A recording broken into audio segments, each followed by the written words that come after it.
নমস্কার বন্ধুরা, রিমির বাঙালি রান্নাঘরে আপনাদের সবাইকে স্বাগত। নতুন বন্ধু হয়ে থাকলে সাবস্ক্রাইব করে বেল আইকনটি প্রেস করে দেবেন। একঘেয়ে আলুর দম খেতে যখন ভালো লাগে না বা বিকেলে স্ন্যাক্সে ঝাল ঝাল কিছু খেতে ইচ্ছে করে, তখন এই তিল আলুর দম রেসিপিটা বানিয়ে নিতে পারেন। বানানো খুবই সহজ ও কম মশলায় তাড়াতাড়ি তৈরি করা যায়। আপনাদের কাছে অনুরোধ রইল ভিডিওটা শেষ পর্যন্ত দেখবেন।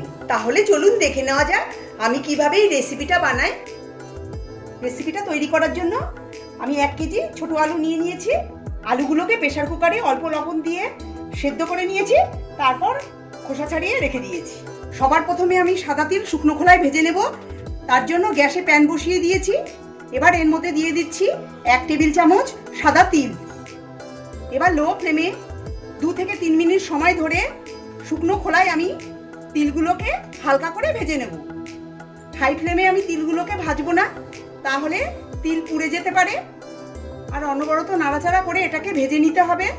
3 মিনিট পর দেখুন তিলগুলোর কালার চেঞ্জ হতে শুরু করেছে আর তিলের থেকে একটা খুব সুন্দর গন্ধ বেরোচ্ছে। এবার আমি গ্যাসটা বন্ধ করে শুকনো খোলায় ভাজা তিলগুলোকে নামিয়ে একটা প্লেটে রেখে দেব। গ্যাসে কড়াই বসিয়ে দিয়ে দিচ্ছি 3 টেবিল চামচ সাদা তেল। তেলটা ভালোভাবে গরম করে নিয়ে তেলে দিয়ে দিচ্ছি 1 চা চামচ গোটা সাদা জিরে। ফ্লেম লোতে করে ফোড়নটাকে আমি 30 সেকেন্ড নাড়াচাড়া করে ভেজে নেব। ফোড়নটার থেকে সুন্দর গন্ধ বেরোতে শুরু করলে এবার এর মধ্যে দিয়ে দেব 1 চা চামচ ধনের গুঁড়ো, 1/2 চা চামচ জিরের গুঁড়ো, 1/4 চা চামচ হলুদ গুঁড়ো আর 1/4 চা চামচ লাল লঙ্কার গুঁড়ো। এবার লো ফ্লেমে আমি মশলাটাকে তেলের সঙ্গে একটু নাড়াচাড়া করে নেব। গ্যাসের ফ্লেম লোতে রেখে কিন্তু মশলাটাকে নাড়াচাড়া করে নিতে হবে। গ্যাসের ফ্লেম বাড়িয়ে দিলে মশলা পুড়ে যেতে পারে। মশলাটাকে নাড়াচাড়া করে নিয়েছি। এবার এর মধ্যে দিয়ে দেব লবণ দিয়ে সেদ্ধ করে রাখা আলু। আলুটা দিয়ে তেল আর মশলার সঙ্গে ভালো করে নাড়িয়ে চাড়িয়ে নেব। আর লো ফ্লেমে আমি 2 থেকে 3 মিনিট আলুটাকে ভালো করে ভেজে নেব। আলুটাকে লো ফ্লেমে নাড়াচাড়া করে ভেজে নিতে হবে, না হলে মশলা পুড়ে যেতে পারে। 3 মিনিট আমি আলুটাকে ভেজে নিয়েছি। এবার দিয়ে দিচ্ছি 1 চা চামচ রসুন বাটা, 1 চা চামচ আদা বাটা আর 2টো মিডিয়াম সাইজের টমেটো বাটা।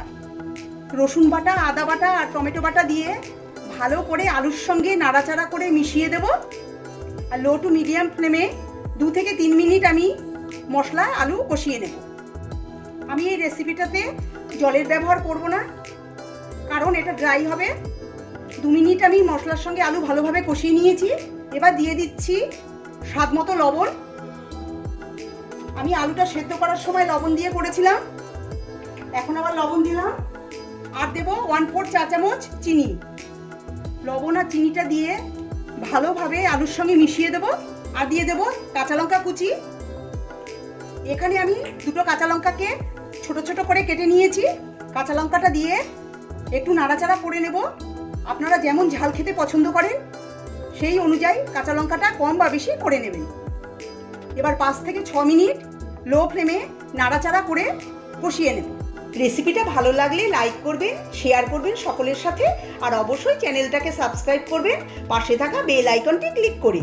তাহলে আমি যখনই রেসিপি আপলোড করব নোটিফিকেশন পৌঁছে যাবে আপনাদের কাছে। 6 মিনিট আমি মশলার সঙ্গে আলু ভালোভাবে কষিয়ে নিয়েছি। এবার দিয়ে দিচ্ছি 1/4 চা চামচ গরম মশলা আর 1/4 চা চামচ কসুরি মেথি। এই দুটো স্পেশাল উপকরণ দিলে ফ্লেভার এবং অ্যারোমা ভালো আসে। কসুরি মেথিটাকে আমি ড্রাই রোস্ট করে তারপরে গুঁড়ো করে নিয়েছি।